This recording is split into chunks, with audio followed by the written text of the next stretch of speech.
Pekne vás pozdravujem, vítam vás pri podcaste Pod svojou strechou. Ja sa volám Vladimír Voštinár. Budem takým hostiteľom, pretože áno, hostiť budem zaujímavých hostí, ktorí budú rozprávať o svojej ceste. My ju budeme tak postupne pomaličky odkrývať a je to cesta za svojím vysnívaným bývaním. Nie len ako to zvládli, ale dajú vám celkom určite aj dobré rady, lebo všetci mi dajú za pravdu. A ruku hore, kto so mnou súhlasí, každý sníva o peknom, dobrom bývaní. Ak náhodou nesnívate, tak mi dáte za pravdu, že mať strechu nad hlavou je veľmi dôležitá vec. A prvá stavebná sporiteľňa PSS, prvá stavebná sporiteľňa, expert na financovanie bývania, vám tieto sny svojimi produktami dokáže naplniť. Naozaj majú veľmi veľa produktov, veľmi veľa dobrých rád. To znamená, ak chcete svoje prvé vlastné bývanie, ak sa posúvate už k tomu svojmu snu, alebo ak rekonštruujete, PSS, prvá stavebná sporiteľňa, vám v tomto celkom určite pomôže. No a ja budem v podcaste vítať každý mesiac zaujímavých hostí. Dnes to je, a pozor, máte chvíľu čas, lebo mám toho veľa, aby som vám ho predstavil. YouTuber, moderátor, s tým som mal začať, lebo to je asi to tvoje hlavné. Bloger, vloger, influencer, vzorný manžel, vzorný otec, skrátka Matej Sajfa Cifra. Ahoj. Vládko, ďakujem ti veľmi pekne, také milé privítanie. Ďakujem. Áno, chcel som toho dať viac, ale... Dobre. Herec na voľnej nohe. Príležitostný spevák slabší, ale snaží sa chalan. Áno. A keď sa snažíte, dosiahnete svoje cieľe. My sa o tom budeme teraz rozprávať.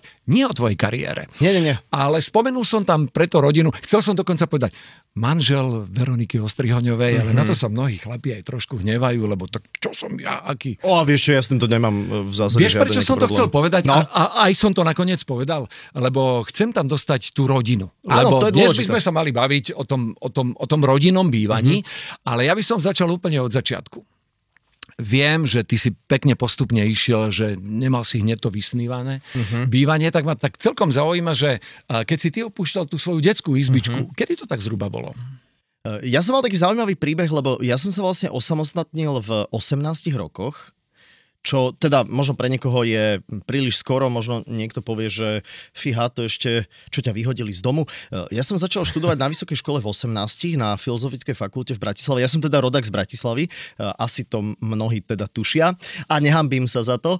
A my sme mali vlastne v rodine takú situáciu, že my sme bývali v Devinskej, Novej Vsi a môj detko býval v Dubravke a tak sa proste zdravotne priťažilo, že vlastne rodičia sa o neho museli starať a tým pádom vlastne zo dňa na deň som bol postavený pred tú situáciu, že Maťko, budeš musieť z tej svojej detskej izby odísť, pretože sem príde detko a ty pôjdeš do jeho bytu do Dubravky. A ja som bol taký, že wow, super! To nebola zlá správa. Počujem, a to bola bomba. Ešte vlastne som v tom byte, to bol normálne, že trojizbový byt a býval tam ešte môj bratranec, ktorý študoval architektúru, takže študentské bývanie v 18 rokoch, trojizbak v Bratislave na 14. poschodí, kamoško najlepšie. Veľmi som sa tešil. A tie prvé kroky boli aké? Že idem bývať sám, lebo opustíš mama hotel, kde sa varí perie na počkanie a zrazu Sajfa alebo Matej, oper si, navar si, zaobstaraj si. Bolo to horšie. Ako čo sa týka nejakej aj hygieny, tam som išiel trošku dole, aj také, že starostlivosť... Ale vyvetral si sem to je, vieš, to áno, ale také, že prezliekanie perín, to bolo, že vieš, že obliečky vymeniť to, neviem, to bolo podľa mňa možno raz za pol roka, potom vlastne kuchyňa, riady. Kuchyňa bol najväčší problém, lebo tam v zásade sme sa s bratrancom nejakým spôsobom striedali a to bol bordel a to si pamätám, že ono je to zaujímavé, že keď začneš fungovať v neporiadku, tak sám strašne znižuješ latku toho, že čo je už upratané a čo je neupratané. To znamená, že vlastne na ten bordel, neporiadok si zvykneš a už to pre teba nie je neporiadok. A pre niekoho, kto príde, ja si pamätám, že možno raz, dvakrát prišla nejaká návšteva, ktorí sa na to pozerali, akože či sme kompletní, ako nebol tam hmyz ani nič také, ale bol to naozaj, že takéto intrakové bývanie. Áno, dobre, počuj. Upratovanie necháme na iných, ale hneď dve otázky. Tam som ťa počúval veľmi pozorne. OK, mladý chlapec býva sám. Prvá otázka, a potom si to rozviň, aby som ti do toho neskákal, je, že si vedel, že detkov byť nebude nastálo. Že asi sa budeš posúvať, čo pre mňa znamená, že už si začal myslieť pomaly na tie ďalšie kroky, lebo nie každý z rodiny môže dostať byt, ale mnohí si ho musia nejakým spôsobom zaobstarať.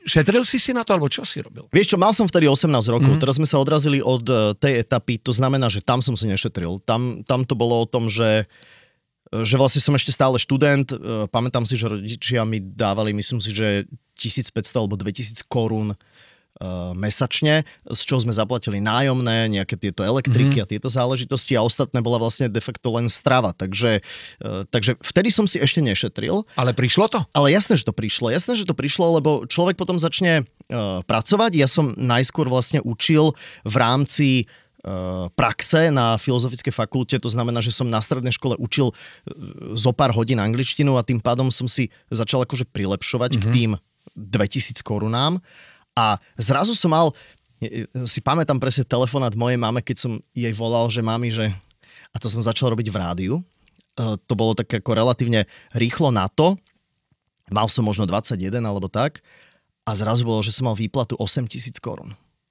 Z toho sa už dalo? Počujem, ale to už bolo, ja si pamätám, že som volal mame, že mami, že došla mi výplata z rádia, že 8000 korún. A moja mama je stredoškolská učiteľka, profesorka, to znamená, že myslím si, že som mal vyšší plat vtedy ako ona. A vtedy som začal vlastne uvažovať nad tým, že asi si treba odkladať nejaké peniaze, pretože jasné, že byt po detkovi vlastne nie je môj, to bol detkov byt a ten si potom rozdelil otec so svojím bratom, takže s tým som ja nemal nič dočinenia. Vždy som chcel mať svoje bývanie. A tak nejak postupne som ako keby si začal šetriť, ale samozrejme na prvé bývanie som si zobral hypotéku, ako tam v zásade nie je o čom, nebol som až taký bombardér. Prvé bývanie bolo už s Veronikou, alebo ešte stále sám? Nie, sám, to teraz by sme sa o to museli deliť. Nie, vieš čo, sám to bolo. Bolo to, ja mám taký pocit, že okolo takého nejakého 25, 26 možno, mám taký pocit, že to bol taký vek. A priznám sa, že to bola tiež taká zaujímavá situácia, lebo môj prvý byt som si kúpil, že to bol prvý byt, ktorý som videl. Vieš, že žiadne také, že... Nerozmýšľal si veľmi. Nie, že žiadne, že obhliadky, že tu sa mi možno nepáči táto. Ja som si to hneď predstavil, toto zbúrať, otvoriť, dvojizbový byt v centre mesta, beriem. Je aj toto výborná cesta, že prvé bývanie menšie, potom to človek predá, už má nejaké prostriedky, si zase môže teoreticky požičať a mnohí to aj tak robia, aby si kúpil to vysnívané. Ale idem hneď k tomu, dobre, preskočím ďalšie etapy, bývanie s Veronikou a teraz mi povedz, prosím ťa, bordelárik Saifa sám versus rodinný život so ženou, ktorá si potrpí na poriadok. Ako to funguje? Tak istým spôsobom sme museli nejak nastaviť nejaké pravidlá, ale Ona nastavila pravidla, ale zase ja musím povedať sám za seba, že a možno keby tu Veronika bola, tak by povedala, že máme umývačku a treba to do tej umývačky aj vložiť a netreba to proste nechávať v tom... Ty toto majú ženy spoločné. Asi áno. Alebo potom, keď niečo ručne umiem a položím to vedľa, tak treba to utrieť a odložiť. Toto sú tie veci, ale treba mať nejaký poriadok, že to je dôležité. Takže nebili sa tam nejaké, aby som odpovedal na tvoju otázku, že sa tam v zásade nebili nejaké dva nekompatibilné svety, že čo teraz budeme robiť. Ale v rámci toho spoločného bývania ja máme kamarátov, ktorí zakazujú manželkám dávať, lebo oni umývajú riad. Jeden tanier do druhého, vieš, keď dojede, aby ich od spodu nemuseli umývať. Tak to zase nie. Tak to majú. Bývanie s deťmi, zmenilo sa to? Zmenilo vám to život? V zásade áno. Našťastie bývame v takom priestore, ktorý je, poviem, že dostatočne veľký aj exteriérovo, v zmysle terasy na to, že keď už teraz začíname také jarné počasie, takže už sa dá na terase nejakým spôsobom fungovať, čo je strašne príjemné pri predovšetkým akože malých deťoch.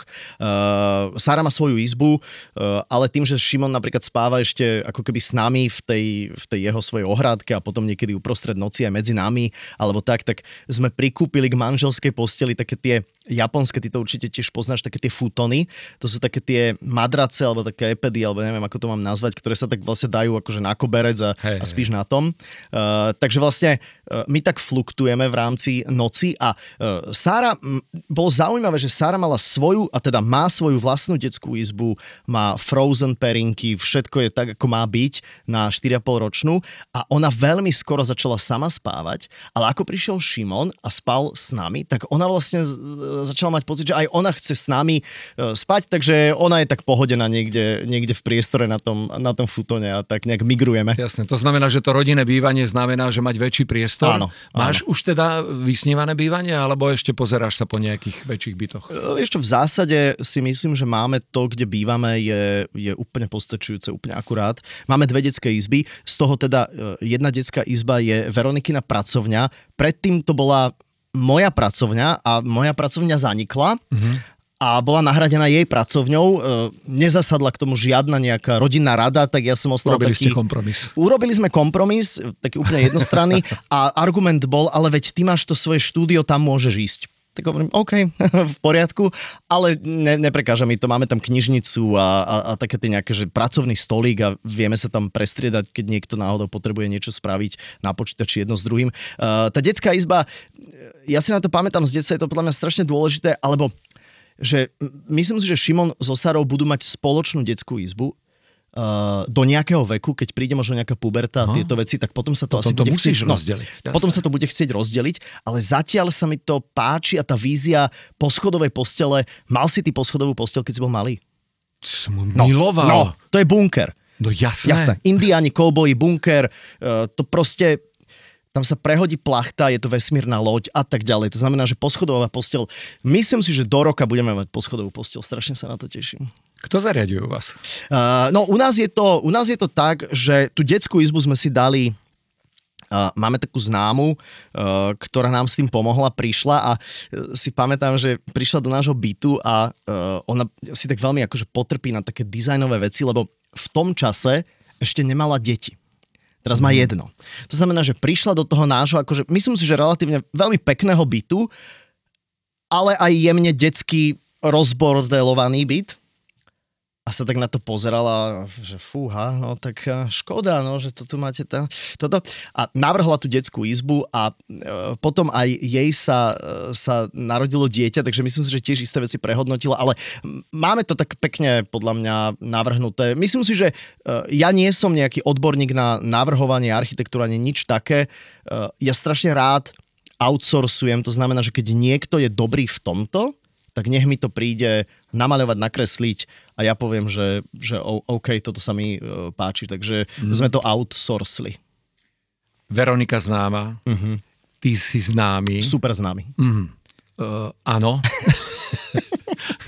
Ako super známych susedov vnímajú tí iní obyvatelia bytu? Vieš čo, ja mám strašné šťastie na tých susedov, ktorých máme, lebo ja strašne nemám rád a podľa mňa to máš podobne tiež tak, že vlastne keď si trošku známy a ty si známy extrémne z televíznej obrazovky. Extrémne.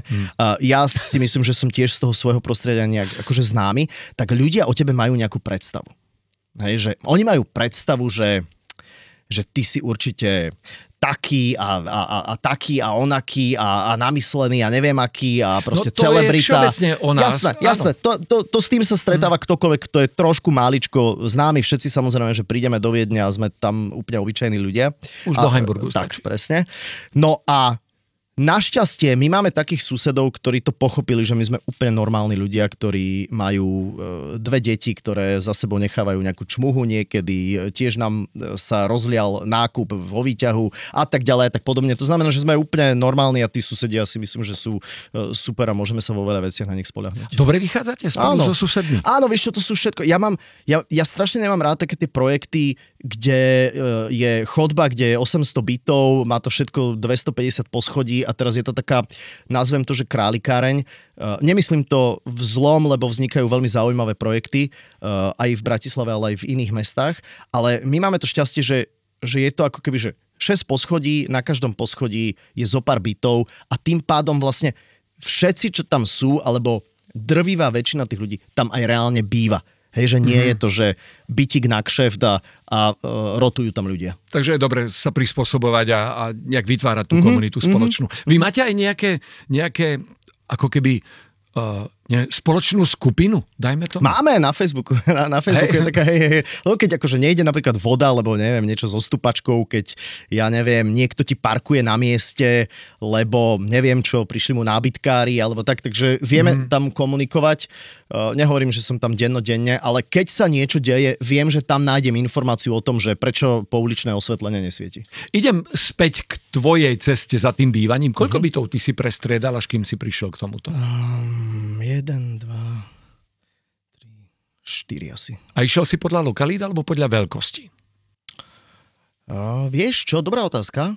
Mám také dávam. Nie, dobrá, lebo si to musím tak nejak akože spätne uvedomiť, lebo to je také zaujímavé, že človek v rôznych fázach svojho života vlastne preferuje niečo iné, ako keby, hej, že v mojom veku teraz už preferujem niečo, čo môže byť pokojne od centra ďalej, hej, že ten prvý byt, ja som strašne chcel byť, nehovorím, že v centre, ale chcel som byť, hovoril som tomu, že keď sa budem akože vracať v piatok večer z mesta, tak je to veľmi príjemné sa prejsť, aby som to všetko vychodil. To znamená, že blízkosť centra bola veľmi zaujímavá, pre mňa atraktívna a potom môžem povedať, že my bývame v okolí Horského parku, tak to sa mi zase páči teraz preto, lebo je to kúsok lesa a vlastne na všetky smery sa dá napojiť a vieš z mesta ísť jedným smerom, druhým smerom. Jasne. To znamená, že lokalita je podľa mňa alfa a omega a metre štvorcové, vieš, to je tiež taká vec, že nechápem ľudí, ktorí majú obrovskú spálňu. Na čo? Chodíš do spálne spať, nie? Že v spálni vlastne netráviš. Kuchyňa a obývačka nech sú otvorené veľké, ale spálňa pre mňa nemusí byť v zásade kilometre štvorcové. Pýtal som sa preto na množstvo tých bytov, alebo na počet tých bytov. Niekoľko bolo aj, že som si prenajímal, vieš, že sme si so ženou povedali, že poďme odtiaľto preč, potrebujeme to switchnúť, dostať novú energiu, prenajali sme si. Lebo spájam si to s mnohými mladými ľuďmi, ktorí teraz nás aj pozerajú a ktorí naozaj si berú inšpirácie, lebo aj na to slúži tento podcast. Že či si ty na každý byt musel brať hypotéku a ako si to riešil, to financovanie? Riešil som to tak, že na prvý byt som si zobral hypotéku. A mal si už niečo našetrené vtedy? Mal som máličko našetrené, takže to bolo, ja už si nepamätám tie fixácie ani akože v zásade, ale myslím si, že to bolo v prepočte vtedy na koruny.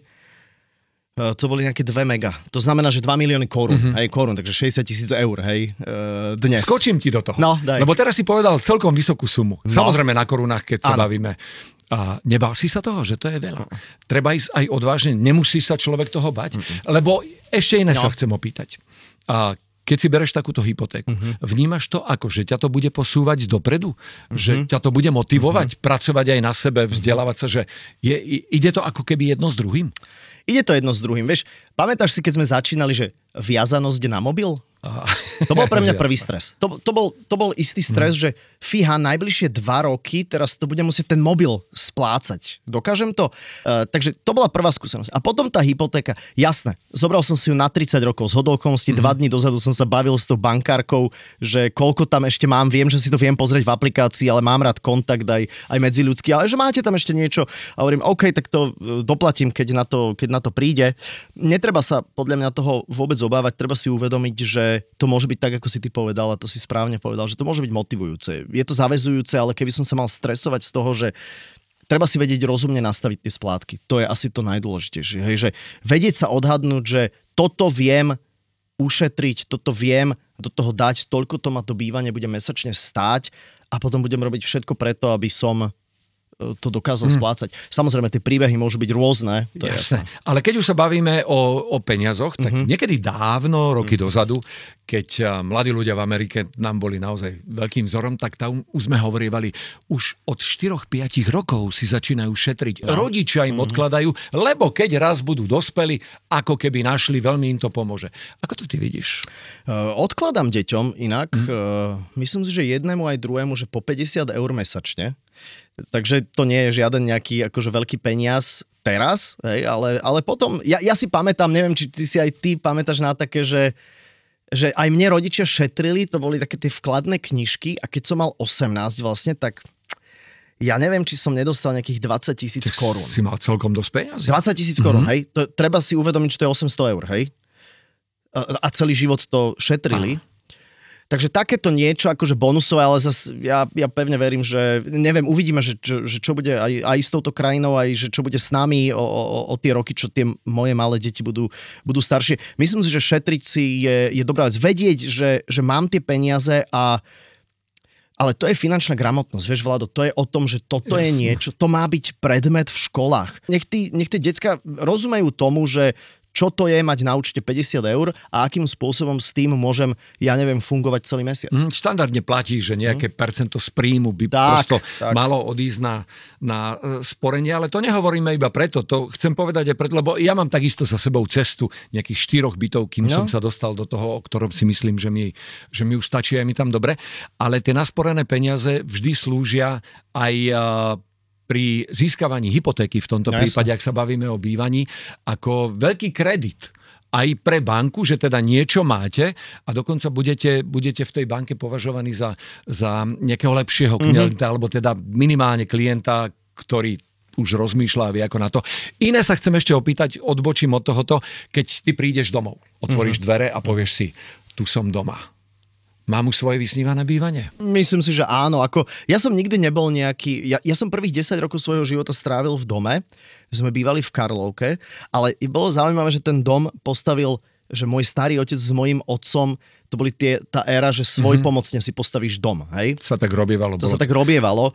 To znamená, že môj otec sa tam narobil na tom dome jak blázon a tých prvých 10 rokov ten dom ani nebol, že akože úplne definitívne dokončený. Vieš, čo myslím? Že to bola taká tá socialistická výstavba ešte, že ešte by bolo treba vymurovať toto, ale spravíme to potom v lete. Vieš, kedy toto funguje? No? Keď sa tam nasťahuješ do nedokončeného. Skončíš. Nedokončíš už. Áno, ale to bolo normálne, že dvojposchodový dom, hore sme bývali my a starí rodičia bývali dole, takže tak ako a potom sme išli bývať do Devínskej do bytu, lebo otec proste dostal nejaký, ja neviem, družstevný, či ako sa to volá, cez Slovenskú akadémiu vied, nejaký proste byt štvorizbový na sídlisku, takže sme išli vlastne bývať na sídlisko. Vtedy ešte tá Devínska Nová Ves bola taký neobjavený diamantík. Potom aj moji rodičia odtiaľ odišli po rokoch, ale to som chcel povedať, že mne sa páči bývať v byte, nepotrebujem nutne mať pocit, že chcem bývať v dome, kde je veľká záhrada, predzáhrada, zazáhrada a budem tam, ja neviem, čo robiť. Že mi to prípada také, že o dom sa strašne treba starať, v kúse tam niečo je. Dobre, takže dom nie je tvoj sen? Asi až tak veľmi nie, zatiaľ, ale je možné, že sa niečo zmení. Ak dom, tak už by som možno potom rozmýšľal nad tým, že mimo mesta a ísť proste niekde, kde si dopestujem nejakú kravičku a kozičku, ale... Až takto? Neviem, vieš. Dobre, tak zadefinuj vysnívané bývanie. Vysnívané bývanie je, dobre, pokojne do 200 metrov štvorcových, akože keď sa bavíme o rodine, hej?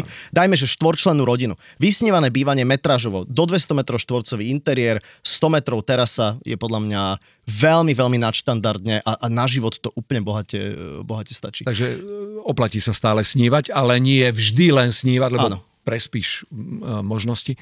Takže niekedy je dobré nasnívať a potom to realizovať a počuli ste kroky, ako sa to dá, aké možnosti máte. Toto bola Saifová cesta za vysnívaným bývaním, alebo teda za bývaním, v ktorom sa momentálne cítiš dobre. Čo by si odkázal tým ľuďom, ktorí hľadajú v tomto podcaste aj inšpiráciu? Ja pevne verím, že tá debata je inšpiratívna, že človek sa nenútne musí dozvedieť nejakú zásadnú radu, vieš, že ako ísť si vypýtať dobrý úrok na hypotéke. To je cenná rada samozrejme, ale ja mám pocit, že celý aj ten vibe toho rozhovoru, ktorý sme spolu mali, že bol taký pozitívny, bol taký príjemný a to je možno tá inšpirácia, ktorá je za tým a čo by som bol veľmi rád, keby sa nejakým spôsobom odovzdal cez ten éter. Ale ak by som mal byť taký konkrétnejší, tak presne aj ty si to povedal, že proste treba robiť a makať a keď človek sa nebude flákať a bedákať, tak to môže niekam dosiahnuť. A to teraz nemyslím za nejakou svetskou slávou alebo za niečím takým. Proste keď má človek rád svoju robotu, tak si myslím, že tie peniaze a tá spokojnosť toho života sa nejakým spôsobom dostaví. Súvisí to aj s bývaním, s tým nejakým akože, nehovorím, že feng shui, ale takéto bytostné nastavenie je dôležité. My to veľmi dobre poznáme aj z mojej pozície, lebo však trošku sa v tejto oblasti orientujem. A ľudia hneď v prvom kroku chcú svoje vysnívané bývanie. Chcú sa podobať mnohým tým, ktorí už to majú. Nemusí to byť úplne tá najsprávnejšia cesta. Áno. Choďte pekne krok po kroku, aby vás to úplne nezomlelo a pekne postupne, ale nezabúdajte na to, že sú spoločnosti, ktoré majú dobré produkty a pomôžu vám to zafinancovať. Buďte tí, ktorí sú aktívni v tom, že odkladajú si nejaké peniaze. My už sme sa bavili o finančnej gramotnosti, takže ja si myslím, že toto je dosť dobré slovo a každý, kto sa pozerá na tú svoju výplatu, vie, že to nemôže celé prejsť, lebo to takto nefunguje. Tak myslíš si, že toto by mohla byť cesta, ak by sa Matej Sajfa Cifra ešte raz vydal na takú, že by si toto absolvoval aj ty? No určite áno, jasné. Treba mať hladné oči, treba mať jasný ten reality check toho, že na čo človek má, na čo človek nemá a to, že niekto na Instagrame akože býva niekde, kde je aj bazén, ako v zásade vám nemôže úplne rozhodiť sandál, že proste musíte ísť to svoje. A akože je to betón, tehla, omietka, ale podstatné je, s kým tam vo vnútri ste. Keby sa Sajfa ešte raz teda vydal na tú svoju cestu, urobil by si to takisto? Myslím si, že áno. Asi by som mal teda také tie hladné oči. Nebal by som sa zariskovať, lebo to je tiež strašne dôležité, že nezľaknúť sa toho, že hypotéka je na 30 rokov a skôr sa na to pozrieť ako na príležitosť fakt mať dôvod chodiť do tej roboty a brať tú výplatu a tešiť sa z toho života. Ja rozumiem tomu, že možno z mojej pozície teraz sa o tom tak ľahko hovorí a je to tak ako spomíname s Vladkom, aké to bolo, keď sme si brali prvú hypotéku. Ale tiež som mal úzko pri zadku a tiež som si možno neveril niekedy, ale som si povedal, že do keľu tak ako viem, čo viem robiť to, čo viem a ja pevne verím, že kvalita sa presadí. A vieš, čo je dôležité? Maličkými krokmi nemať hneď ten proste sen, že ste videli na Instagrame niekoho, že super býva, tak ja teraz chcem toto tiež. A tiež si myslím, že niekedy, že vyskúšať si napríklad prenajať niečo, vieš, že len aby si otestoval, že či napríklad ti sedí lokalita, alebo metrážovo, alebo tak, tiež to nie je na škodu. A je tam ešte jeden dôležitý fakt, neviem, či aj ty si ho zažívala, ale pravdepodobne áno, lebo si tak nejak dosť energicky hovoril o tom, že keď si išiel do toho prvého svojho trojizbového bytu, tak mne sa to stalo, keď som si prvý svoj byt maličký kúpil, takisto som niečo mal našetrené, zauveroval som si, ale ten pocit, že odomknete, zavrete za sebou, ste v tom byte a poviete si, som pod svojou strechou, je to moje, mám svoju strechu nad hlavou, to je veľmi dôležité. To je super. Tak. Súhlasím. Držím palce, aby sa ti dobre bývalo, ďakujem. Ak už to máš naplnené, alebo ak máš ešte nasnívané, aby sa ti to podarilo. Ako život je cesta, ja hovorím, že keď človek má takúto fixáciu na jedno miesto a toto a tu už skonám, tak aj taká môže byť cesta. A uvidíme, tak máme roky ešte pred sebou, tak ja pevne verím, že sa to ešte všelijako zamotá krížom. A tak toto robil Sajfa s Veronikou, so svojimi deťmi, ako svoje rodinné bývanie. Býva sa vám dobre? Býva sa nám skvelo, býva sa nám super. Držím palce, nech to tak pokračuje. No a toto bol podcast Pod svojou strechou. Ak ste sa inšpirovali veľmi, veľmi dobre, ak hľadáte naozaj dobré produkty, tak PSS, prvá stavebná sporiteľňa, expert na financovanie bývania, tak to je výborná adresa v prípade, že rekonštruujete svoje bývanie alebo hľadáte svoje bývanie, alebo teda idete po tej ceste tak, ako sme povedali. Využite to a ak by ste si tento podcast chceli pozrieť ešte raz, alebo niekomu to ešte ukázať, tak webová stránka www.pss.sk. Aj tamto okrem rôznych dobrých produktov nájdete. Vidíme sa, počujeme sa opäť o mesiac v podcaste Pod svojou strechou a opäť s ďalším zaujímavým hosťom. Nech sa vám darí.